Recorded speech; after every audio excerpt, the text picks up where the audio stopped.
নামায় কোনো পাপ থাকবে না, সে একদম নিষ্পাপ থাকবে। এই হজের ব্যাপারে আল্লাহ নবী সাল্লাল্লাহু আলাইহি সাল্লাম আরো বলছেন, হজ এবং উমরার ব্যাপারে আল্লাহ নবী সাল্লাল্লাহু আলাইহি সাল্লাম বলছেন, আল উমরাতু ইলাল উমরাহ কাফারাতুল লিমা বাইনাহুমা ওয়াল হজ্জুল মাবরুর লাইসা লাহু জাযাউন ইল্লাল জান্নাহ। আল উমরাতু ইলাল উমরাহ, এক উমরা থেকে আরেক উমরা, কাফারাতুল লিমা বাইনাহুমা, এই দুই উমরার মধ্যবর্তী যত পাপ রয়েছে সব পাপ হচ্ছে এই দুই উমরা গুনাহসমূহের কাফারা। আপনি এবছর উমরা করেছেন, পরবর্তী বছর আপনি উমরা করেন, বা তার পরবর্তী বছর আপনি উমরা করেন, এই সময়টার মধ্যে আপনি যত পাপ করবেন, আল্লাহ নবী সাল্লাল্লাহু আলাইহি সাল্লাম বলছেন এই দুই উমরা মধ্যে যত পাপ আছে আল্লাহ পাক রব্বুল আলামিন ক্ষমা করে দেবেন। সুবহানাল্লাহ। কাফারাতুল লিমা বাইনাহুমা ওয়াল হজ্জুল মাবরুর, হজ্জুল মাবরুর মানে কল্যাণময়, পরোপকারময়। আপনি হজ্জে গেলেন, সেখানে কোনো পাপ করলেন না, শুধু মানুষের উপকারে আপনার সেই সময়টা ব্যয় করলেন। আপনি একজন মানুষ, আপনি যাদের সাথে গিয়েছেন তাদের সাথে গিয়ে আপনি কোনো গল্প গুজব, কোনো গীবত, আপনি দেশের যেভাবে আপনি চা স্টলে বসে বা রুমে বসে আপনি যেভাবে মানুষের গল্প গুজব বা গীবত ফাসাদ করা হয়, সেখানে আপনি হজে গেলেন, হজে যাওয়ার পরে আপনি একই রুমে কয়েকজন হাজির হইল, সবাই মিলে গল্প গুজব করতে করতে একজন মানুষের গীবত করে ফেলেছেন।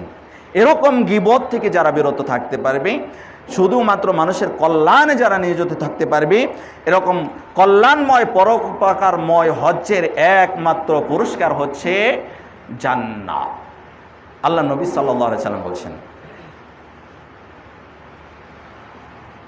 কেউ যদি নিষ্পাপ হয়ে ফিরে আসতে পারে, তার জীবনে আর কোনো গুনাহ নেই। আর যদি কেউ হজ, এই কল্যাণময় পরোপকারময় হজ করে, আল্লাহ নবী সাল্লাল্লাহু আলাইহি সাল্লাম বলছেন তার পুরস্কার কি? পুরস্কার হচ্ছে একমাত্র জান্নাত। তো সম্মানিত উপস্থিতি মুসল্লিয়ান ইকরাম, এর ব্যাপারে আল্লাহ নবী সাল্লাল্লাহু আলাইহি সাল্লাম আরো বলেছেন, তাবিউ বাইনাল হজ্জ ওয়াল উমরাহ ফাইন্নাহুমা কামা ইয়ানফিয়ানিল ফাকর ওয়াজ যুনুব কামা ইয়ানফিল কির খাবাসাল হাদিস ওয়াল যাহাবি ওয়াল ফিজ্জাহ ওয়া লাইসা লিল হজ্জাতিল মাবরুর সাওয়াবুন ইল্লাল জান্নাহ। তাবিউ বাইনাল হজ্জ ওয়াল উমরাহ, আল্লাহ নবী সাল্লাল্লাহু আলাইহি ওয়াসাল্লাম বলছেন তোমরা বেশি বেশি হজ এবং উমরা আদায় করো।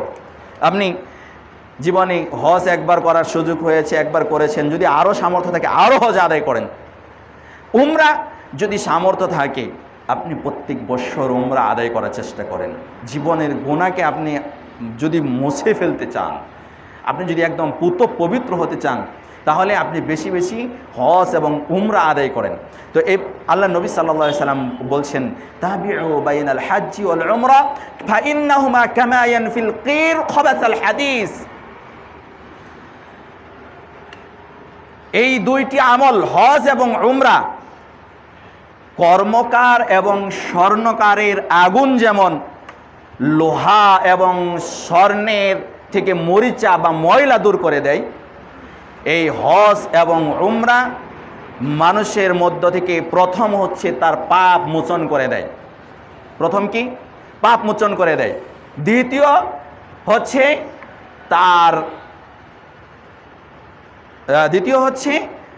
তার দরিদ্রতা দূর করে দেয়।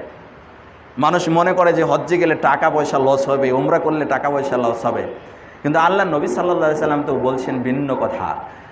এই দুইটি ইবাদত যেরকম স্বর্ণকার এবং কর্মকারের লোহা এবং স্বর্ণের ময়লা দূর করে দেয়, মানুষের আমল থেকে এই দুইটি ইবাদত প্রথমত হচ্ছে পাপ দূর করে দেয়, দ্বিতীয়ত হচ্ছে দরিদ্রতা দূর করে দেয়। এটা কে বলেছেন? আল্লাহ নবী সাল্লাল্লাহু আলাইহি ওয়াসাল্লাম বলেছেন। তো আপনি যদি মনে করি যে হজ্জে গেলে টাকা পয়সা লস হয়ে যাবে, টাকা থাকবে না, শেষ হয়ে যাবে, উমরায় গেলে টাকা শেষ হয়ে যাবে, এই চিন্তাটা ভুল। এরপরে আল্লাহ নবী সাল্লাল্লাহু আলাইহি ওয়াসাল্লাম বলেছেন, ওয়ালাইসা লিল হজ্জিল মাবরুর সাওয়াবুন ইল্লাল জান্নাহ। আর হজ্জে মাবরুরের একমাত্র পুরস্কার হচ্ছে জান্নাত। তো সম্মানিত উপস্থিতি, সম্মানিত মুসল্লিয়ান ইকরাম,